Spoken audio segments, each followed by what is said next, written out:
This is the BiggerPockets podcast, show 181. You're listening to BiggerPockets Radio, simplifying real estate for investors large and small. If you're here looking to learn about real estate investing without all the hype, you're in the right place. Stay tuned and be sure to join the millions of others who have benefited from BiggerPockets.com, your home for real estate investing online. What's going on, everybody? This is Josh Dorkin, host of the BiggerPockets podcast, here with my co-host, Mr. Brandon Turner. What's up, man? Not much. It's been it's been a good week. It's been a good real estate week this week. Not that I bought anything, but I just hired a full-time contractor in-house. Oh, yeah, it's a big step. You fancy pants. I know. I got tired of having to call them all. You got a contractor. You got your racquetball partner kicking your butt. We don't want to talk about. That was really fun, by the way. I caught Brandon in the car because he was late for a meeting, and his racquetball partner was driving him around, and it was a rough morning. I think I think I won one game and he won one of eight. Yeah, he won 8. I won, and the one that I won, I only beat him by 1 point. By the way, he's like 83 years old. Okay, he's like 43, but all right, he listens to the show though, and he's an investor, so now he's gonna be mad at you for saying he's 83. I give him crap on the phone. That's you did. All right. Anyway, so yeah, it's more crap to you than it is to him, which is awesome. Yeah, I know. I just can't beat him, man. That's great. Anyway, so what's new with you? Just same old stuff, man. Working on building out. I spoke at this conference yesterday for National Association of Realtors up in Boulder, talking about podcasting of all things to real estate agents, which was interesting. It's always neat to talk to a new group of people about something that we're passionate about. So that was kind of fun. Nice. Did you mess up at all? I mean, how'd your speech go? Good? Yeah, I started crying. Okay, good. Yeah, it was bad. No, it was great. I mean, what can you? You're natural. Look, even if I screw up, I could care less. I wouldn't know any different. So there you go. All right. Well, speaking of, having a good week. This is a great episode today. I'm excited to introduce everyone to Lauren. She's awesome. And she is a flipper and a wholesaler, does a little wholesaling, but mostly we talk about flipping today in Southern California. Yes. Crazy competitive market. So if you guys are listening to this and you're having a hard time finding deals, or you're in a competitive market where it's just really, really hot, you're going to love this. You're going to get a ton out of it today. Yeah, she's got some interesting strategies that are working for her. And they certainly can work in other markets, but definitively for those tougher markets, I pay attention. Yeah, there we go. But before we get to that, we should Let's probably get cover to today's quick tip. All right, today's quick tip is, I don't know if you guys are aware of this, but actually, if you recall, a few months back, we released a digital version of the book on tax strategies for the savvy real estate investor. And about a month ago or 3 weeks ago, we actually finally released the physical version of it. So if you've been waiting for the physical version of that book, you can get it by going to BiggerPockets.com/taxbook or get it on Amazon. Perfect. Cool. Before we move forward, guys, if you're regular listeners to the show, please do. And girls. Did I say guys? Just guys? Well, guys was all inclusive. Well, so guys and gals, guys and dolls. Yeah, come on, we're a PC company here. I apologize. I apologize. I don't speak very well. No. I have a tough time. So please jump on iTunes, Stitcher, Google Play Store, wherever you're listening to the show, and do leave us a rating review. Those do help us out, and we do appreciate it. So leave us some feedback. Also, if you are also looking to learn, you're listening to the podcast, you're here to learn and become a more successful investor, hear other people's stories. Another great way to do that outside of BiggerPockets and our blog and everything else is our weekly webinar. We actually put on a webinar every week, and we actually put on multiple webinars a week, some for business users, others for just investors in general. And you should check out BiggerPockets.com/webinar to find out what the next webinar is, and definitely show up and check it out because there's tons of great information there. There is. All right. Yep. Cool. Without any more interruptions, let's get on to the show. Lauren Hardy, real estate investor in Orange County, focusing on the Southern California area, rehabber, wholesaler. Let's bring her in. Lauren, welcome to the show. It's good to have you here. Hey, thanks for having me. Yeah, this should be fun. Talking about flipping houses, right? Is that right? You flip houses, wholesaling, all that good stuff? Yes, I flip and I wholesale. And you're in the very inexpensive market of Southern California, Orange County, correct? Yes, yeah. I live in Orange County, which is in Southern California, and it is a pretty high-priced area. Right. Awesome. And the reason I bring that up is because one of the chief issues that we hear from people about, investing in certain markets is my market is too expensive to work in. You can never do deals in Southern California. You can't find a deal in New York City. You can't find a deal, blah, blah, blah. So it's great to have somebody who is in one of those markets every time we do to say otherwise. So, definitely excited to hear your story. And I guess the first and most obvious question is, how did you get started in real estate? What was it that got you interested in real estate and how'd you get into it? Well, I always had interest in real estate. My father owned several rentals in a small town called Uricksville, Ohio. It was where he grew up. So he taught me a lot about, owning rentals just growing up. I used to go to his rental homes in the summer, and he taught me how to I don't know, just kind of the basics of property management and that sort of thing. So when it came time, when I was graduating college, I knew that I wanted to get into real estate. I just didn't know exactly what. I ended up falling into commercial real estate, and I was doing leasing and sales of say retail buildings, office buildings, that sort of thing. And it was the recession. So it really was not a great time to go into that industry, especially for myself. So I ended up taking more of a corporate real estate path. I worked for a development agent for Subway restaurants, and I got to sell franchises and build new stores and negotiate leases, fun stuff like that. So that's my start in real estate. Cool. So tell us about your first deal. What did that very first one look like? Are you talking my first flip project? Sure. Yeah, I mean, you're talking about her transition. Yeah, transition from working the job to having a business. Job. Yeah.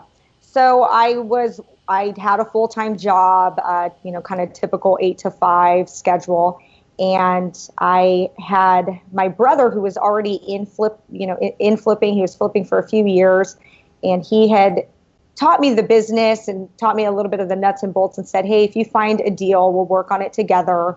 I'll find the money. I'll fund it. I'll do everything, and we'll just split it 50-50. The only thing you need to do is figure out how to get deals and find a property to buy that has the right number. So I eventually did I got started in direct mail.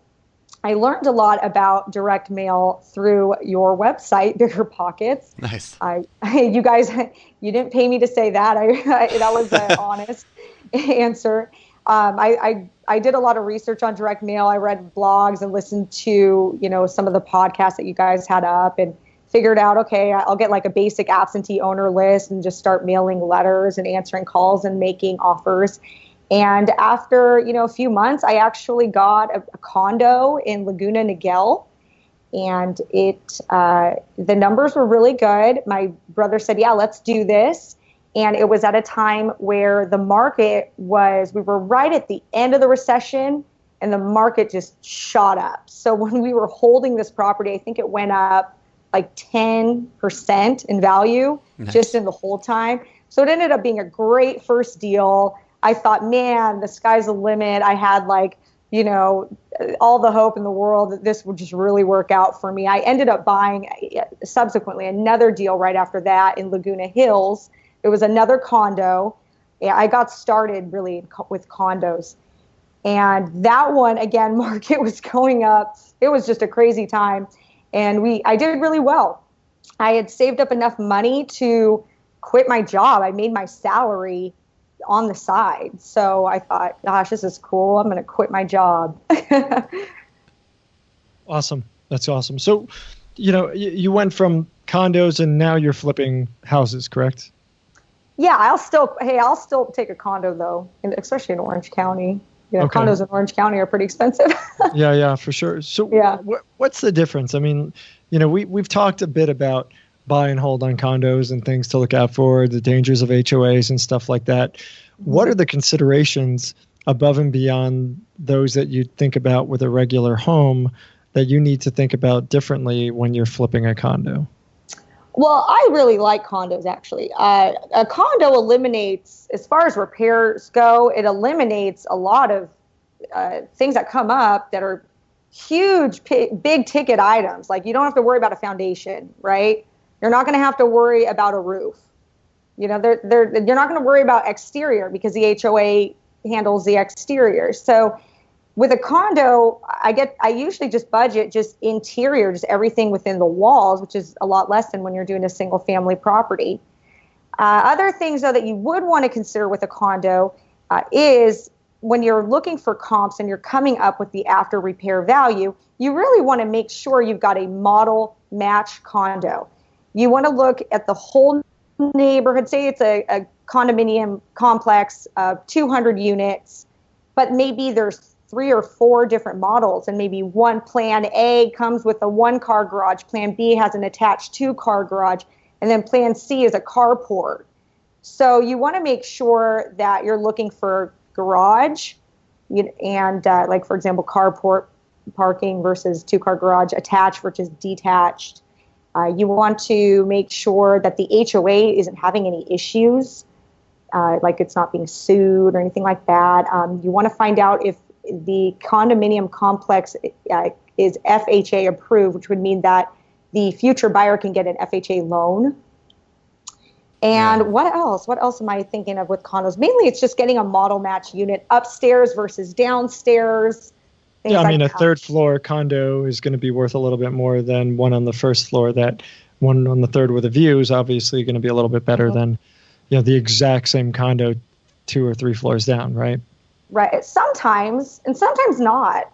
I just try to always find, though, comps that are exactly the same. And then if I can't, I just find what's the next best thing. But I find with condos that the most important would be garage. Really? Interesting. So I've always told people, when people ask me about condos, I always tell them I've never invested in them, I've never flipped them. But it makes sense in my head that condos would be pretty cool to flip because you have a lot better idea of the ARV because they're so similar. There's so many. Is that true? Am I just lying to people? Okay. Yeah, I like that idea because, like you said, you're only doing interiors. The ARV is easier to figure out. So as long as you can get the interior budget correctly, it's a little easier. On the downside, though, condos tend to swing more with the economy. So when the economy drops, like it did in 07, 08, condos were the first ones that got hit. So how do you prevent against that? Do you do anything? Just make sure you have enough margin, or? Yeah, I just make sure I have enough of a margin. I mean, you can't predict anything. And, I think that if there was some sort of catastrophic market decline, and, I think we would all kind of be in the same situation. But I do try to buy safe deals and deals where there's enough comps to support my numbers. So hopefully that won't happen. Yeah, hopefully. Yeah. Hey, quick question. You had talked about making sure there's no lawsuits or anything like that on the HOA. How would somebody find that information? You can call the HOA. Okay. So you would just call and ask them, say, hey, do you guys have any pending lawsuits? Yeah. They'll let you know. It usually comes up sometime during the escrow process. If you didn't do your homework, you'll usually eventually find out about it while you're in escrow. Got it. Perfect. Yeah. Cool. Okay, so going back to your story, you quit your job, you did these condos, quit your job, you're making all this money, you're successful with these flipping. Did everything just go, good from then on out? Have you just been on an uphill climb since then? Yeah, no. Okay. Terrible, actually. Okay. Quitting my job was not a great idea. Yeah, it did not go as planned. How so? Well, okay, so here I am. I was doing direct mail. That was the only way I knew how to get property. I wasn't buying property any other way. I was mailing letters, getting calls. I was mailing letters in Orange County. And as the market was changing, the market was just super hot in Orange County. And hey, really quickly, because you've talked about the recession a few times. There have been quite a few recessions in the past 25 years. I don't want to age you, but I kind of want to know what years we're talking about here for perspective. To the recent last one. So you're talking, this is 2008. Yeah, this is, okay. Well, no, this is 2012. Okay, got it. Thank you.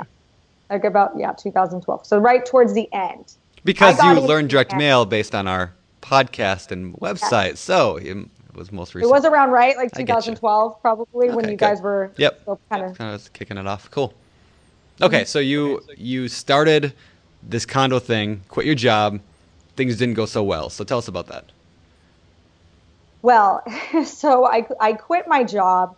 It was at a time where I just had my second daughter and I was on maternity leave and I just didn't go back. I thought, well, hey, I have like a whole salary here, for the next year. I felt I'm going to gamble on this and see if I can make this business work for myself.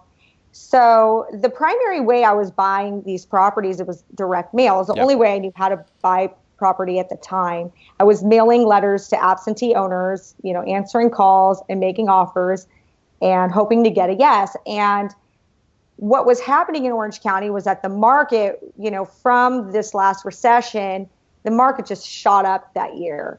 And my seller calls in that year started changing. Keep in mind, I was mailing to Orange County, which is a very competitive, high-priced market. People want to live here, and houses were in great demand at the time. So when I was mailing throughout that year, I noticed that my seller calls started to change. From the beginning of the year, it was, oh, I'll consider that offer. Say I'm on the phone with the seller, they'll consider it, okay? Towards the end of that year, it was, are you kidding me? That's like 30% below market. I mean, my neighbor sold their house for, $300,000 and you just offered me, $175. Are you out of your mind? And like, I was like, huh? I didn't understand what was going on. I was, too green in the market to really understand what I needed to do and what I needed to change to stay competitive at that time. So I just kept doing the same things. I wasn't changing anything. I just kept mailing to Orange County and getting yelled at every single day by sellers. And I was just dumping money. I mean, I felt like I was lighting money on fire in direct mail. I think I had gotten to where I spent about $25,000. Wow. And I had not gotten a deal from it. And I'm going, I was stressing out. And eventually I decided I need to get help. I really need like one-on-one coaching. I can't, I can't survive. I either need to quit or get like help. So I found a couple other investors in my area that offered the one-to-one consulting, or, they had, some like programs where maybe they consult several people kind of at once. And I signed up for 2 different programs, got some great advice, figured out what I was doing wrong, made the changes, and it's been great from then. But that whole struggling process, it was a solid 9 months where It was almost a year. Yeah. So what did you actually change? Because at the end of the day, direct mail works in a crappy market or a great market. So, there's deals to be had. Regardless of the market. Was it just your approach with the seller, or what exactly did you change? The thing I changed, I think that made the biggest difference, was I changed where I was mailing. Okay. Orange County it was not a time to mail to Orange County anymore. I needed to go to less desirable areas. So in Southern California, if you know the area well, there's like the Inland Empire, for example, like Riverside County, San Bernardino County. It's hot, Africa hot. Yeah. Right. And it's, it's great. People live there. It's an affordable place to live. There's jobs there. It's a solid real estate market. It's great for rentals, but it's not as expensive as Orange County. And there's a little bit more distress there than Orange County. People are just not in distress in Orange County. So when you brought up that there are, people that say, oh, you can't invest in a high price market. Well, yeah, it's going to be hard to do deals in Manhattan, but is there somewhere within an hour that is, maybe less desirable? There's more distress in this certain area that you can invest in, and just get in the car and drive an hour, Yeah. So that's what I did. I just changed my market, and I changed some other things too. I know we can get into that as far as direct mail goes. I did make some pretty key changes that I think have made me be competitive. I mean, I'd definitely love to hear it because, we talk a lot about direct mail here. And one of the difficult things that every business owner faces is, when do you persist? I mean, we ask that question at the end of the show. People always say persistence is the key to success. But when do you persist, and when do you pivot? And when do you, it's tough, right? And it was tough for you. You had you've spent $25,000 and not made a deal. Yeah. Yeah. Is that when you say I'm done? Or, like, do you wish you would have done it earlier? And then, what did you end up changing besides that? Well, as far as how long do you go, I would say 9 months it was a little long. I probably should have changed things up after 3. Okay. With direct mail, you do have to test it out. It's not going to work after a month. It's not going to work after 2. You have to test it out. I always say when you do a campaign, it should probably be a 6-month campaign and analyze it after 6 months. Mm-hmm. That would really be giving it a fair shot. I do wish that at 3 months, I got maybe a little bit more nervous and kind of clued in of why is this not working. Maybe at 6 months, that would have been smart to go, okay, Lauren, this is not working for you. You need to change something. But instead, I waited all the way to 9 months. But, I'm not a quitter. So I would say that maybe is a fault, or it could be a fault or a good quality I have. Well, I'm going to assume you've made more than $25,000 since then to make up for that. So we'll probably assume you've flipped more than one house. Well, at the end of the year, it was by the time it was about August, and I had to figure it out. So by the end of the year, I did end up I broke even that year. So I made the money back that I had spent at least. And I felt good about that. I thought, whatever, at least I broke even. Yeah. But it was a great learning lesson and a great year of learning. I paid for my education that year. Yeah. There you go. But, so what you said you made some tweaks to the direct mail, some key tweaks. What were those? There were several that I could definitely get into. And I think that, these are the things that kind of help me be competitive. In my market, a lot of people are doing direct mail. In fact, when I talk to a seller, they usually tell me they get 5-6 postcards a week. So I have to stand out amongst those 5-6 postcards a week. So the first change that was huge was the market. What I learned to do with the help of just listening to different podcasts and different, real estate experts out there is to look at where your competition is buying houses. And a way to do that is you can pull a list from, like, say, a list provider like List Source or REI Source. I don't know, wherever you guys pull your lists from, but you can pull a list of absentee-owned purchases in the last 6 months.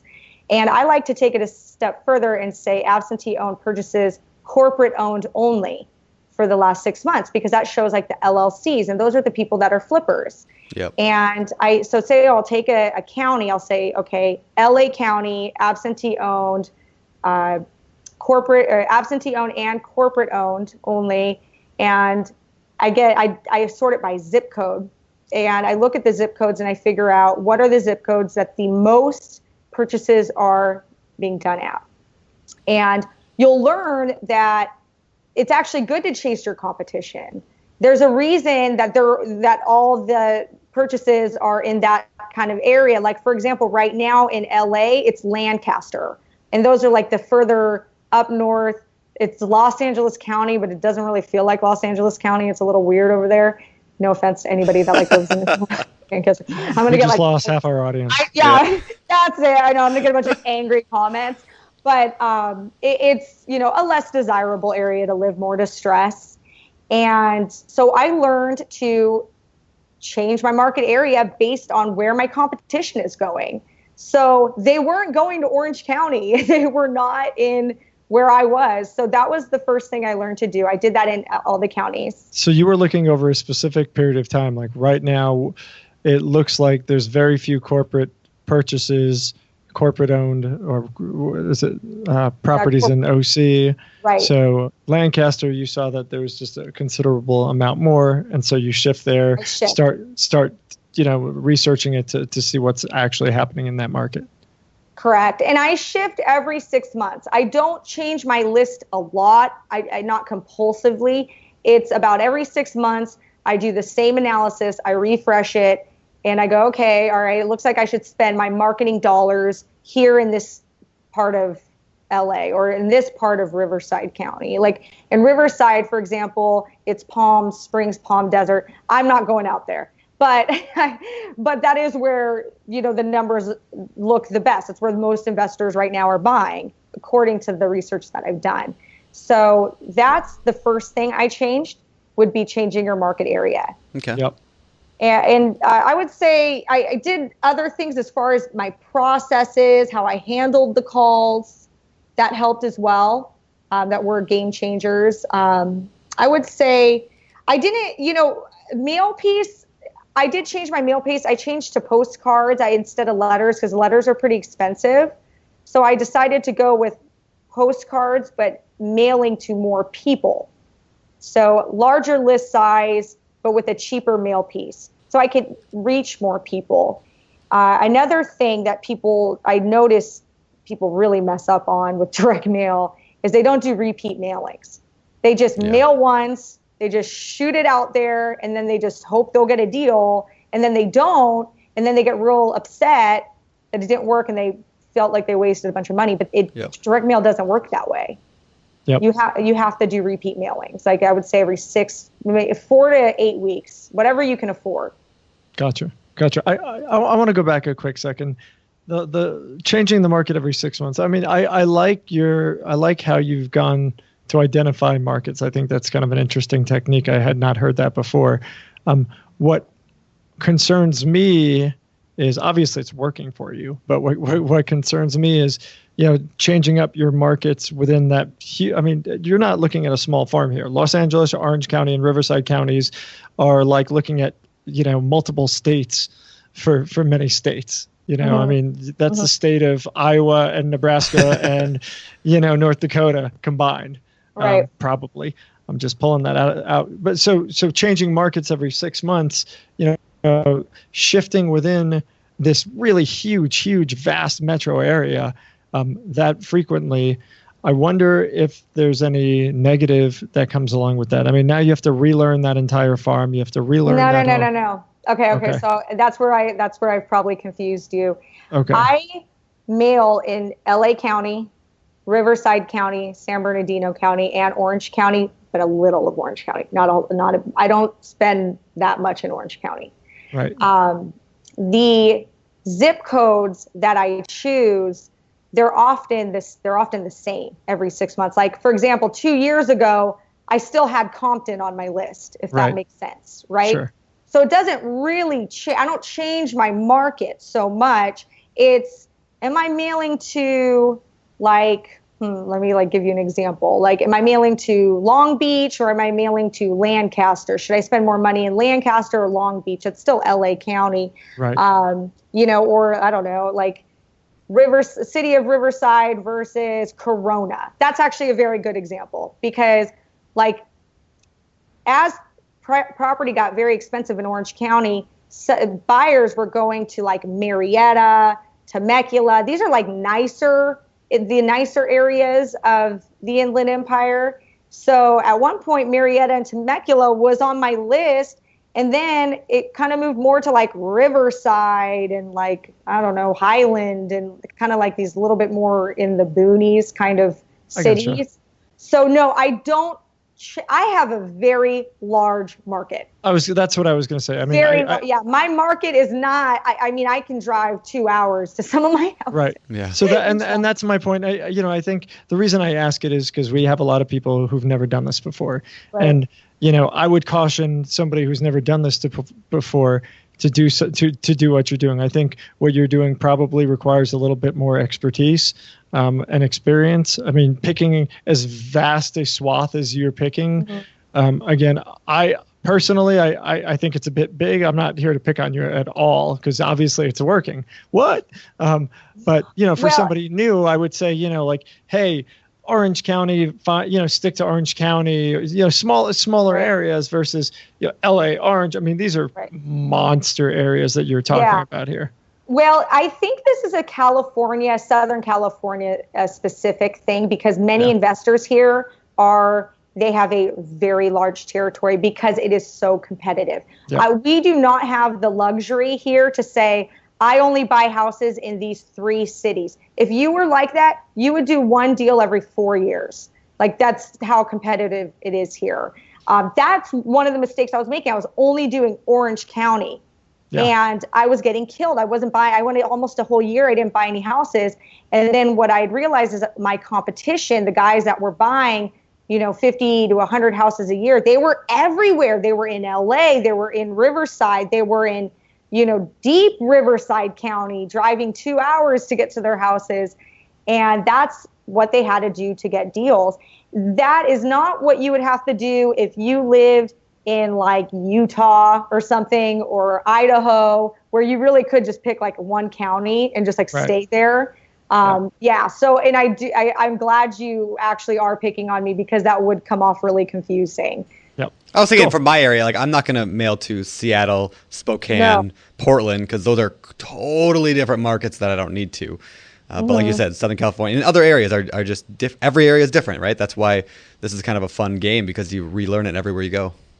Right. And my technique is a very California specific technique. And it's because California is a very competitive, we're full of investors over here. There's a lot of money.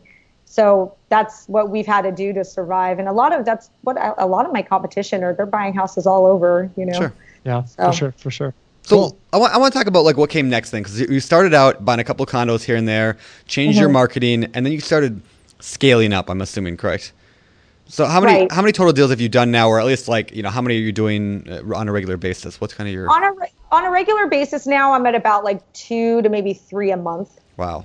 Okay, so definitely scaled up from the couple couple condos the first year or something? Yeah, a couple condos the first year. I think I did 3 like the next year, and then like the next year after that was like 15. Wow. And now I'm kind of at a consistent like 2 or 3 a month. Wow, that's awesome. So, nice. Congratulations. Yeah. That's awesome. Thanks. So what do you attribute that to? I mean, what really, was it just a direct mail, or what do you attribute your just growth to?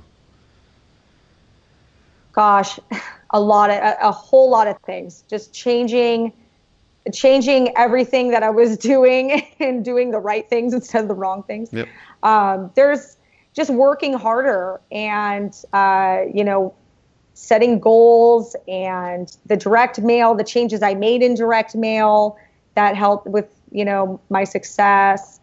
I also, I beat the bushes, I guess. I guess that I would say, you have to beat the bushes and really, try to get these deals any way you can.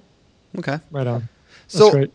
I want to dive in a little bit deeper, and I know Josh probably did too, because he just highlighted it on our notes here. But this idea of I want to know your business, like how your business actually works. Like, let's dive into that if you don't mind. Like, I mean, sure. Specifically, who answers phones? I mean, who's going to look at the properties? Are you driving to every property? How does that all work? Walk us through like a typical like life or day in the life of your company. Day in the life of Lauren. Yes. Okay. Well, first I wake up looking fabulous, and I get a cup of coffee. Amazing. And no, I wish I was that lucky. Yeah, I wake up with my 2 screaming kids, and I haul them off to daycare, and then I come back. I have an assistant that's helping me field the calls and filter the calls, because I just get too many that it's too hard. I was a one-woman show for a long time, and now I'm a woman and assistant show. So I have the calls, they get directed to a cell phone that my assistant has. He answers them live the best he can. And I use Podio as my CRM, and it's very tailored to the real estate investment industry. A lot of investors are using Podio, so you'll see a lot of investors use the same CRM as I do. Cool. And these calls get filtered into Podio. So if, say, my assistant misses a call, the lead will still go into Podio as a new seller lead, so it doesn't get lost, if that makes sense. Yes. All leads, no lead gets left behind. All leads get filtered, into Podio, and it's my assistant's responsibility to ask a series of questions that help me determine if this lead is a motivated seller or more of a tire kicker.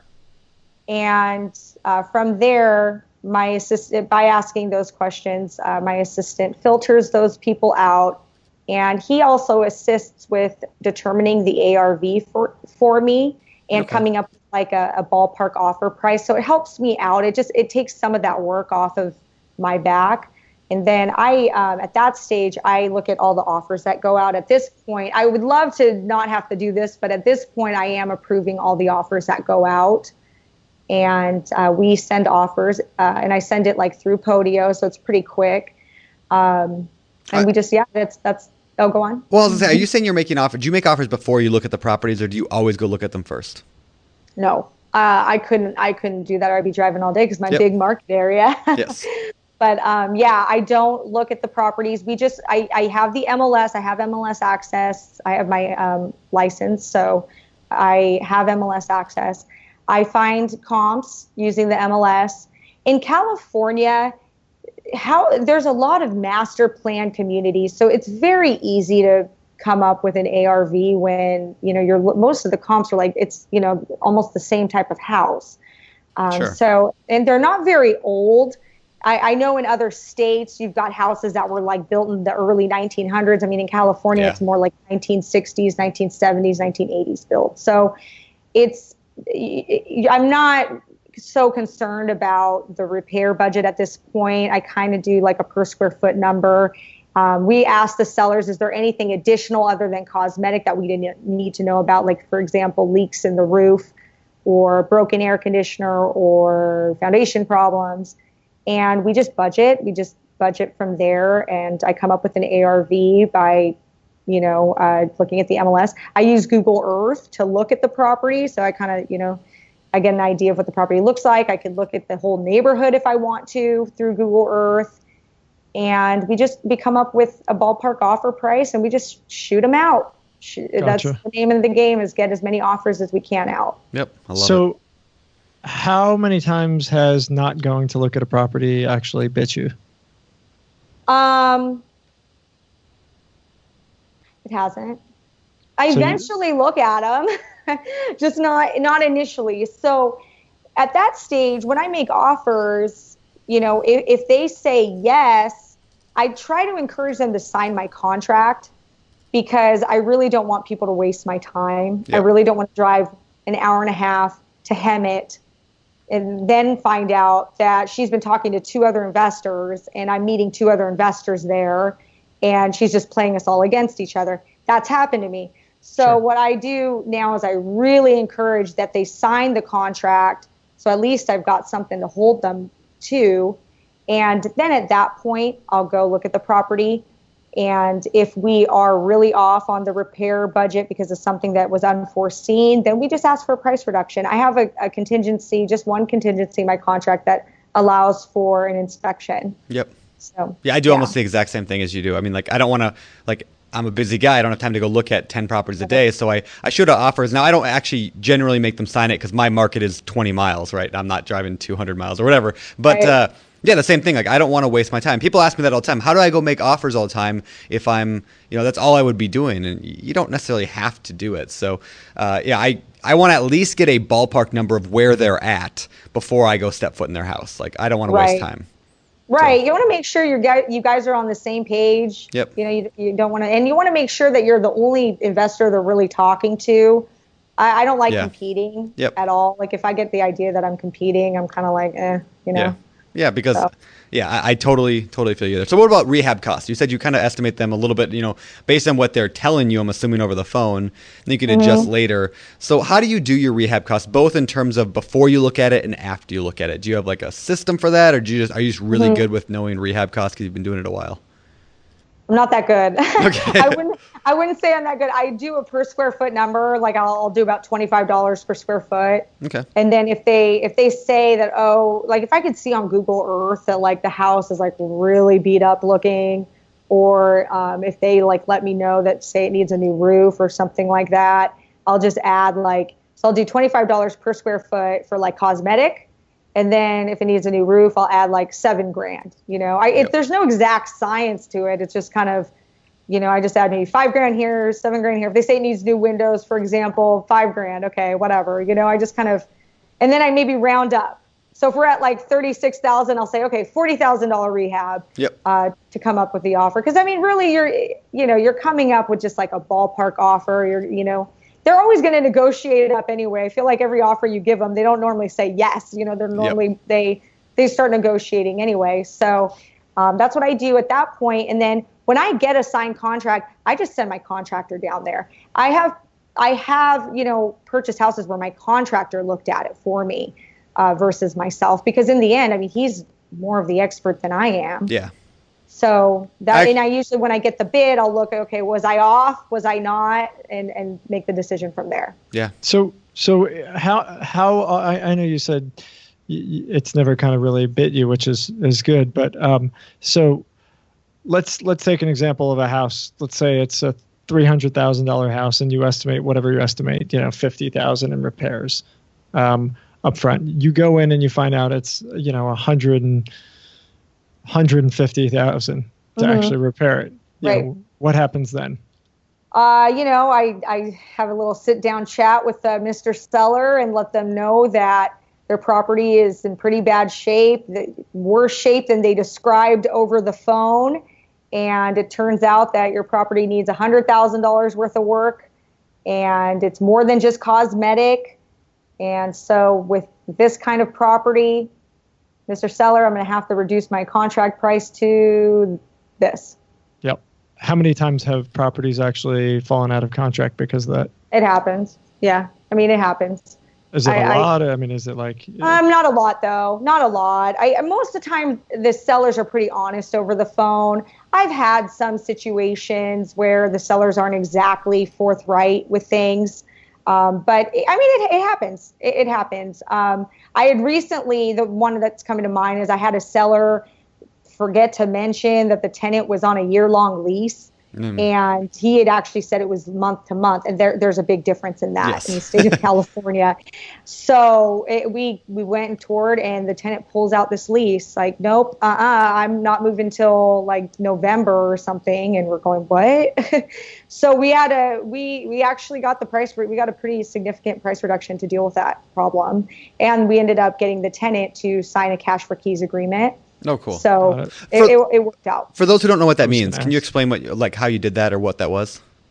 So the tenant in that situation could have stayed till, let's just say, November.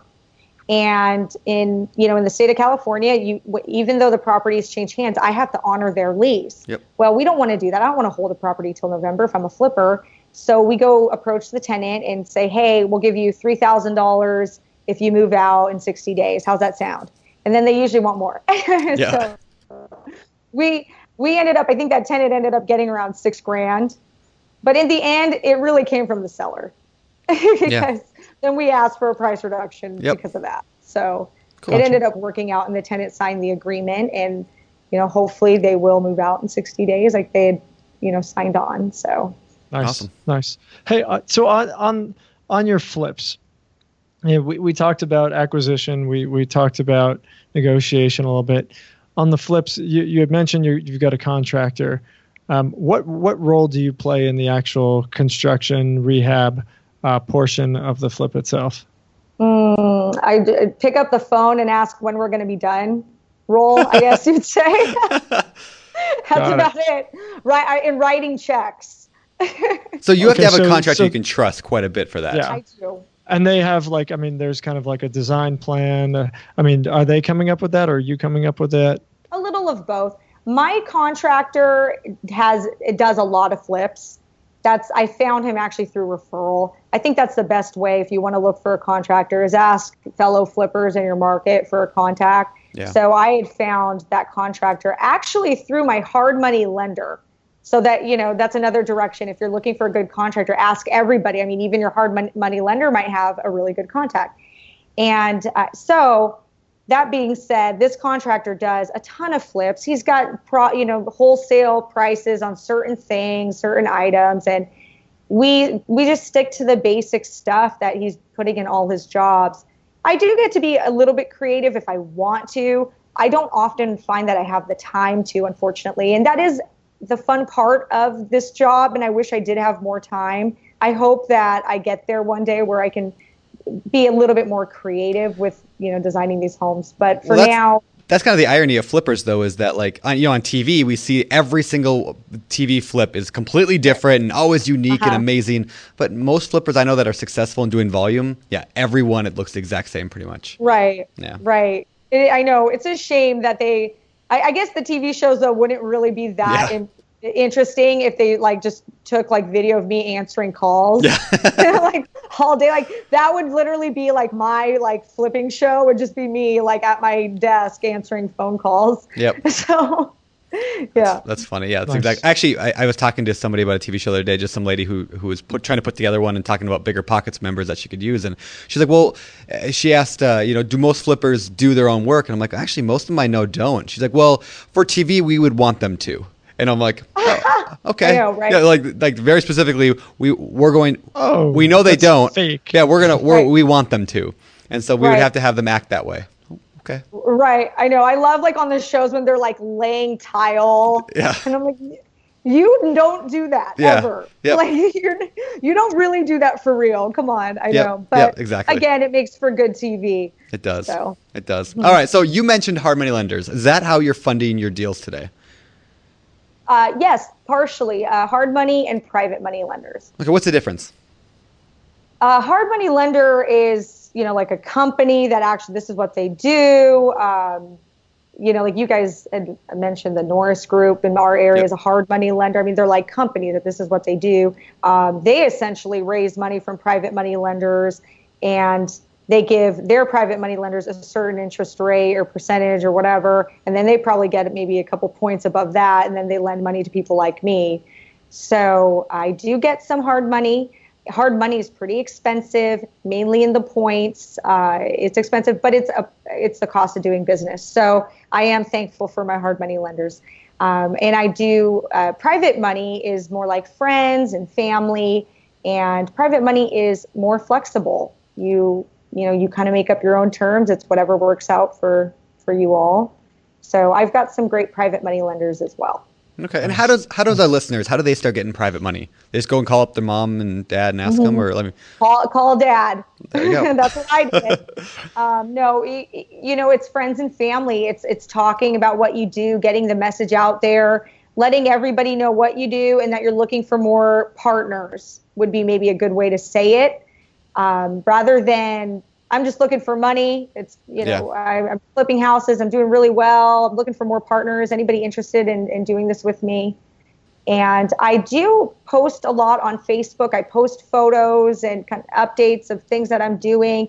And I get people that will occasionally private message me that are interested. Yep. So just talking, opening up your mouth and talking about what you're doing, what you're looking for. That's actually how I know you, is from Facebook. Somehow we became Facebook friends, and then I think I follow you on Instagram, and I'm always seeing your progress of like this new project, and here we're in the middle of it, and got a new one under contract. I'm always like, man, she's like crushing it, like doing so much more than I am. So like you inspire me to do better, just like watching that. So keep it up. Thank you. Yeah, Thanks. keep it up. That's awesome.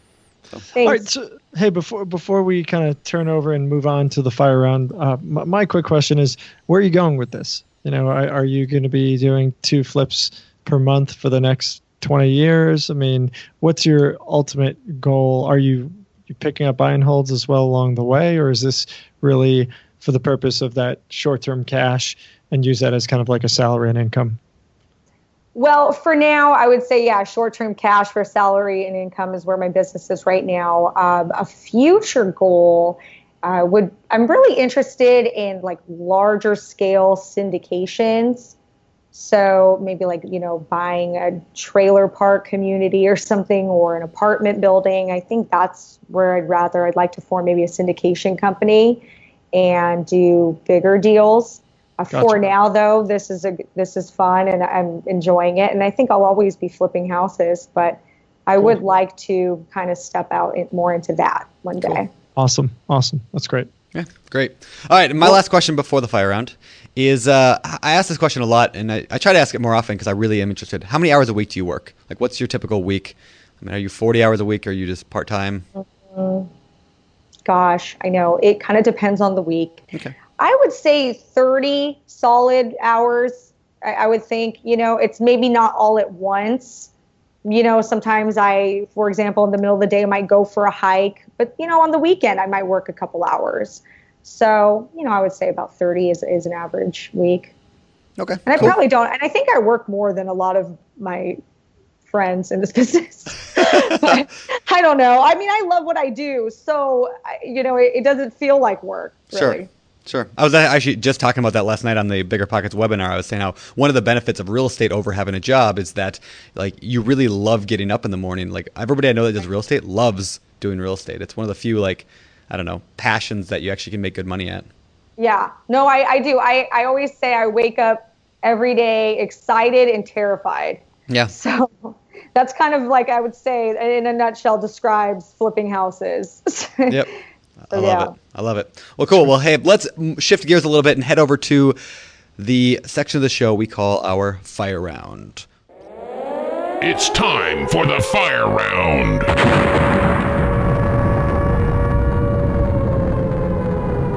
All right, let's get to these questions in the fire round. These come directly from the BiggerPockets forums, and people can go there, biggerpockets.com/forums, to ask your own questions to get the community helping you out. But these questions come from people in the community. Number one, what are the best tips for someone who has young children when they're first starting out in real estate? Put them in daycare. Okay. I like it. Lock them up. Lock them up. Yeah. All right. Nice. All right. Here's another child-related question. When investing with children, do you find yourself with more time for your kids, or does that come after a few years? I do have more time with my children than I did when I had a full-time job, a 40-hour-a-week corporate job. Absolutely. I can go to the school events. I can volunteer. I can go to the Christmas party. I can take them to soccer practice because I can always work when they go to bed. So I do have much more time with the kids. Cool. Number was it 3? When switching over from a full-time job to solely investing, what should someone make sure that they have in place? Money in the bank. All right. There you go. Good answer. Some reserve salary. Yeah. Cool. And try not to spend it on direct mail if it's not paying you. Yeah, stop after 6 months or so. Yeah, maybe stop after 6 months. Which transitions perfectly to the last question, which is, for somebody who's just getting started in direct mail, what advice would you give them? What kind of strategy would you advise them on? That question is hard because there's so much. Yeah. Don't give up. Repeat mailings. Don't give up. Okay. That's good Fair advice. enough. Good advice for sure. All right, let's close out this show with my favorite section, the world famous Four. All right, these questions are the same we ask every week, and so I'm sure you know what's coming. Number 1, what is your favorite real estate related book? Well, I think I'm going to be different and not say Rich Dad, Poor Dad. Okay. There's actually a pretty good book out there. It's called Building Wealth One House at a Time by John Schaub. Yeah, I like that book. Yep. It's a pretty good book. I think it's helpful. Yeah, cool. I really like that one. Awesome. How about business books? I really like Darren Hardy and everything that he comes out with. So my favorite business book. Yeah, I love Darren Hardy. I really love The Compound Effect. Yep. And he has another great one that's The Entrepreneur Roller Coaster, which I love as well. I just listened to that on Audible and it was fantastic. Oh yeah, I love it. Yeah, I do. Do you subscribe to his like daily text or like at 5 in the morning? Yeah, exactly. Yeah, every morning, like 5, I get these texts. Hello, look at me in my courtyard with my fountain. I have advice for you, everybody. I know. I feel like I'm watching Stuart Smalley. I'm good enough. I'm smart enough. And gosh darn it, people like me. I want to get Darren on the show. We need to get Darren Hardy. Oh my God, I would die. That'd be amazing. Can I be like a semi co-host on that? I'm gonna fight to get Darren Hardy now. My last name is Hardy. We could say we're related. You can say that. I like it. Right. Perfect. That's how we're gonna get him.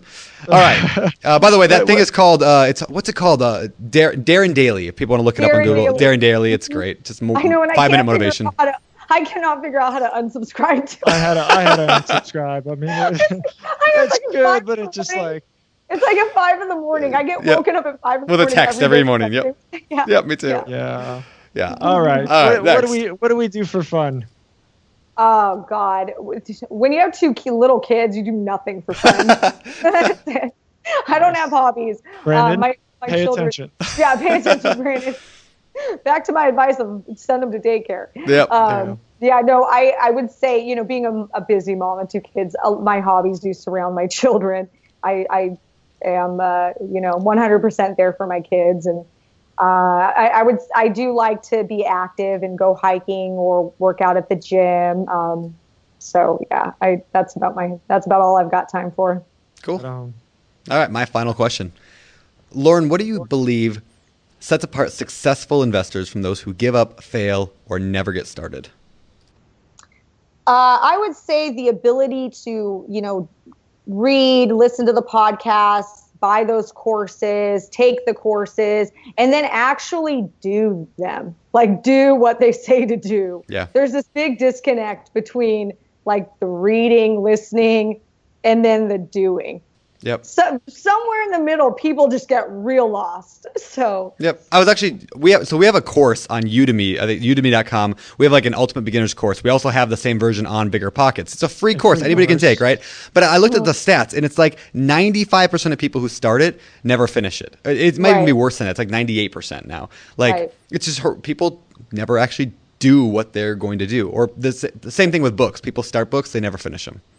Yeah. Oh, I mean, that's totally me. Yeah, me too. I totally don't. I'm preaching to the choir here. I know. Yeah. I totally try to read like Think and Grow Rich. And I was like, I'll just read the chapter names and I got it.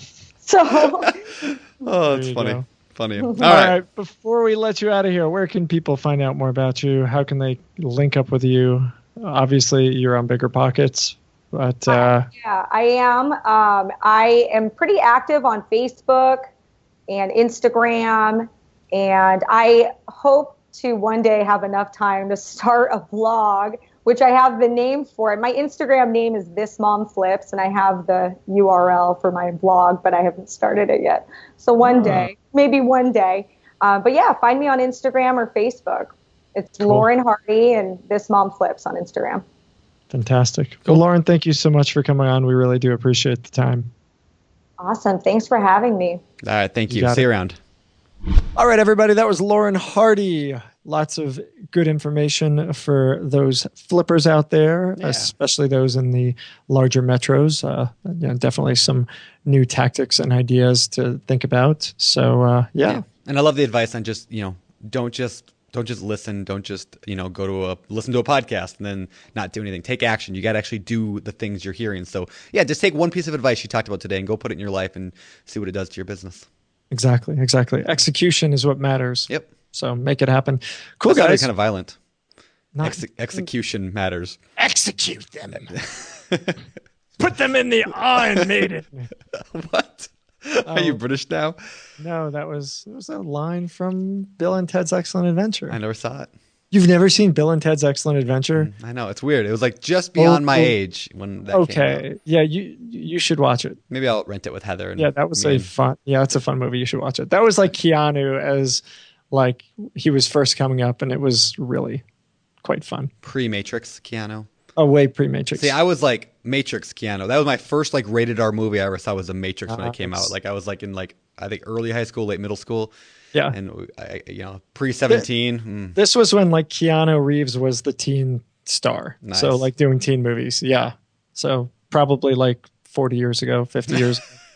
Something like that. All right. All right, man. Well, you guys, thank you so much for listening. Please be sure to jump on BiggerPockets and get engaged, connect, and interact on our forums at biggerpockets.com/forums, where you could meet people like Lauren who can help answer questions that you've got. Otherwise, jump on the show notes with any questions about the show at biggerpockets.com/show181. And we'll see you next week here on the BiggerPockets podcast. I'm Josh Dorkin, signing off. You're listening to BiggerPockets Radio, simplifying real estate for investors large and small. If you're here looking to learn about real estate investing without all the hype, you're in the right place. Be sure to join the millions of others who have benefited from BiggerPockets.com, your home for real estate investing online.